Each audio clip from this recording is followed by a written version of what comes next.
सच्चिदानंद Sinha library जो पटना में स्थित है वो किस प्रकार की लाइब्रेरी है?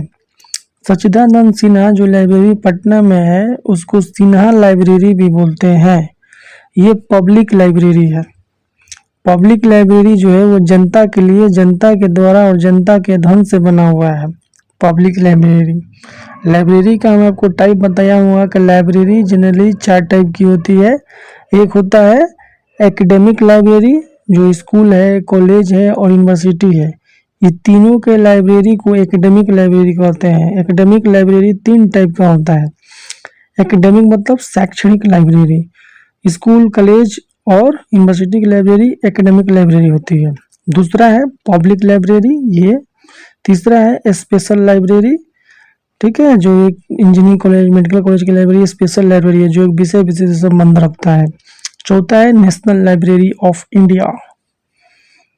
नेक्स्ट, किसी वाहन पर स्थित लाइब्रेरी को क्या कहा जाता है? तो किसी भी गाड़ी, वाहन के ऊपर, वैन के ऊपर जो लाइब्रेरी स्टैब्लिश किया जाता है उसको चल पुस्तकालय कहते हैं। और चल पुस्तकालय को भारतीय लाइब्रेरी साइंस के जो जनक है डॉक्टर S.R. रंगनाथन, उनको लिब्रासीन बोला था। चल पुस्तकालय को डॉक्टर S.R. रंगनाथन ने लिब्रासीन की उपाधि दिया था। ये सभी प्रीवियस ईयर एग्जाम के आए हुए क्वेश्चन है, कंपटीशन एग्जाम और बिलिश डोल एग्जाम मौलाना मजरूल हक के, इसलिए इसको ध्यान से देखिएगा। नेक्स्ट, भारत का राष्ट्रीय लाइब्रेरी यानी नेशनल लाइब्रेरी किस राज्य में स्थित है? तो भारत की जो नेशनल लाइब्रेरी जो है वो पश्चिम बंगाल के कोलकाता में स्थित है। कोलकाता में, ठीक है, भाषा भवन में चलता है, ठीक है। और नेशनल लाइब्रेरी का दर्जा इसको 1948 में मिला था चेंज ऑफ नेम एक्ट के तहत, ठीक है। नेक्स्ट, NDLI का फुल फॉर्म क्या होता है? NDLI का फुल फॉर्म होता है national digital library of India. ये भारत का नेशनल डिजिटल लाइब्रेरी है।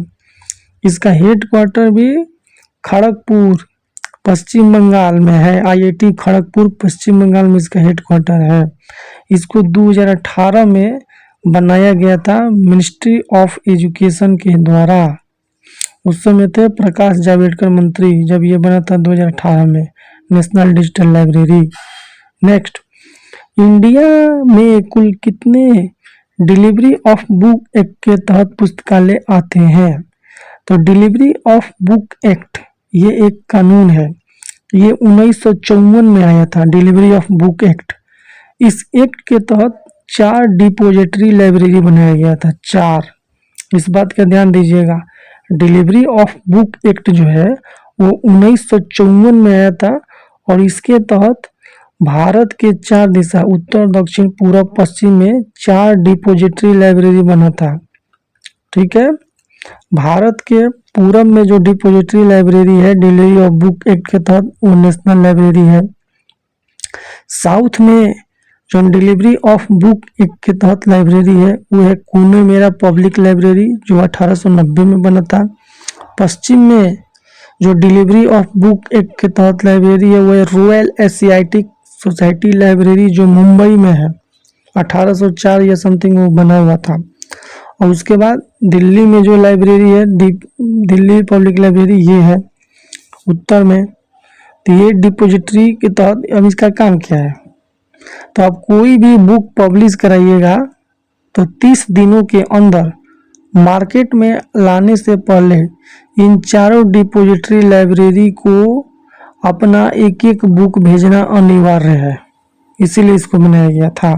1956 में डिलीवरी ऑफ बुक एक्ट में संशोधन करके पत्रिका को भी जोड़ा गया था, मैगजीन्स को, न्यूज़पेपर को।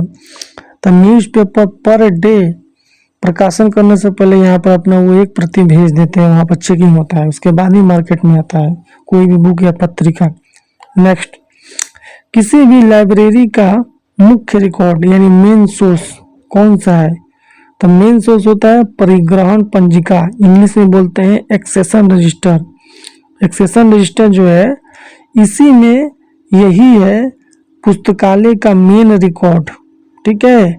और एक्सेशन रजिस्टर का जो साइज होता है ये जरूर याद कर लीजिए, एग्जाम में आता है। एक्सेशन रजिस्टर का साइज होता है 16 इंटू 13 इंच, 16 इंटू 13 इंच। 16 लिखा रहेगा, ऊपर दो ठो बिंदु, दो ठो इस तरह कॉमा लगा रहेगा, इन्वर्टेड कॉमा डबल, 16 के ऊपर 13 के ऊपर, तभी इंच माना जाएगा, एक कॉमा वाला इंच नहीं माना जाएगा। तो परिग्रहण पंजिका का जो साइज होता है वो 16 इंटू 13 इंच होता है। किसी भी लाइब्रेरी में, नेक्स्ट जो है, किसी भी लाइब्रेरी में बुक को क्लास नंबर तथा कैटलॉग नंबर देने के लिए कौन सा अनुभाग तैयार करता है? तो किसी भी लाइब्रेरी में किसी भी बुक का क्लास नंबर और कैटलॉग कार्ड बनाने के लिए उसमें एक तकनीकी सेक्शन होता है जिसको टेक्निकल सेक्शन होते हैं। तो यही टेक्निकल सेक्शन का काम है कि वो कैटलॉगिंग करे बुक का और क्लास नंबर बनाए। क्लास नंबर बनाने के लिए CCDDC क्लासिफिकेशन स्कीम का यूज करते हैं जनरली, कहीं कहीं UDC चलता है। और कैटलॉग करने के लिए AACR 2 और CCC के अनुसार कैटलॉग बनाते हैं, मेन एंट्री एडेड एंट्री बनाते हैं। डिजिटल फॉर्म में अगर कैटलॉगिंग करना होगा तो मार्क का यूज करेंगे, मशीन रीडेबल कैटलॉग, जो 1960 के दशक में हेनरिट आवराम ने बनाया था। नेक्स्ट, लाइब्रेरी में न्यू बुक अधिग्रहण यानी एक्विजिशन करने का जिम्मा किसको रहता है?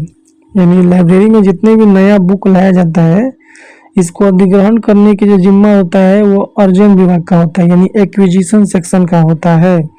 इस बात का ध्यान दीजिएगा दोस्तों, जिनका भी मौलाना मजरूल हक यूनिवर्सिटी का बेलिस और डोल का एग्जाम है 25 जनवरी 2025 से उनके एडमिट कार्ड मिल रहा है। एडमिट कार्ड कहीं से डाउनलोड नहीं होगा, जहां से आपका एडमिशन है वहीं पर जाइए, वहीं पर एडमिट कार्ड मिलेगा, कहीं दूसरा जगह नहीं मिलेगा।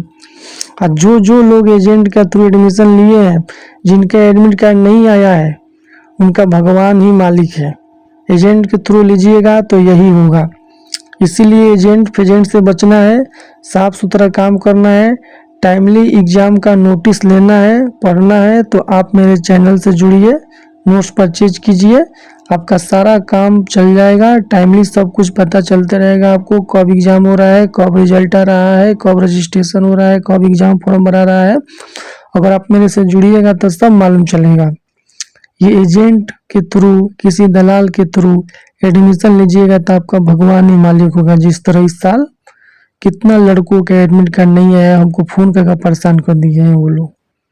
तो ये दलालों से बचिए, हर एक साल बाबू इसमें होता है, बहुत लड़कों के एडमिट कार्ड नहीं आता है, तो दलालों से बचिए। मौलाना मजरूल हक का हर एक डिस्ट्रिक्ट में स्टडी सेंटर होता है, वैलिड स्टडी सेंटर पर जाइए, वहीं पर आपका एडमिशन होगा, वहीं पर रजिस्ट्रेशन फॉर्म भराएगा, वहीं पर एग्जाम फॉर्म भराएगा, वहीं पर एडमिट कार्ड आएगा, मार्कशीट आएगा, वहीं पर प्रैक्टिकल असाइनमेंट प्रोजेक्ट सब कुछ आपका स्टडी सेंटर पर जमा होगा। एक वो स्टडी सेंटर पर मात्र 60 वो सीट अलाउ रहता है, 60 से ज्यादा अलाउ नहीं रहता है। तो इन सब बातों को ध्यान दीजिए, सुनिए, समझिए। अगर आप मौलाना मजरूल हक यूनिवर्सिटी से BLIS यानी बैचलर ऑफ लाइब्रेरी साइंस या डोल डिप्लोमा ऑफ ओरिएंटल लाइब्रेरियनशिप का कोर्स कर रहे हैं तो उसके लिए ये गाइड और नोट्स जरूर लें।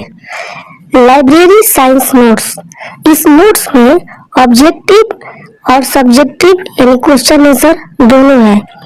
इसी नोट्स को मौलाना मजरूल हक यूनिवर्सिटी के BLIS और डोल कोर्स के एग्जाम के लिए ही बनाया गया है और इसी नोट्स में से जितना भी प्रीवियस ईयर एग्जाम हुआ है सब उसी एग्जाम का इसी नोट्स में से आया हुआ है। साथ ही साथ अगर आपको BLIS या डोल कोर्स का बना बनाया असाइनमेंट लेना हो, बना बनाया प्रोजेक्ट लेना हो, प्रीवियस ईयर पेपर का क्वेश्चन बैंक लेना हो, BLIS या डोल कोर्स का घर बैठे लेना हो, तो आप इस नंबर 7079297574 पे कॉल करके ले, बिल्कुल ही मिनिमम प्राइस पर आप परचेज कर सकते हैं।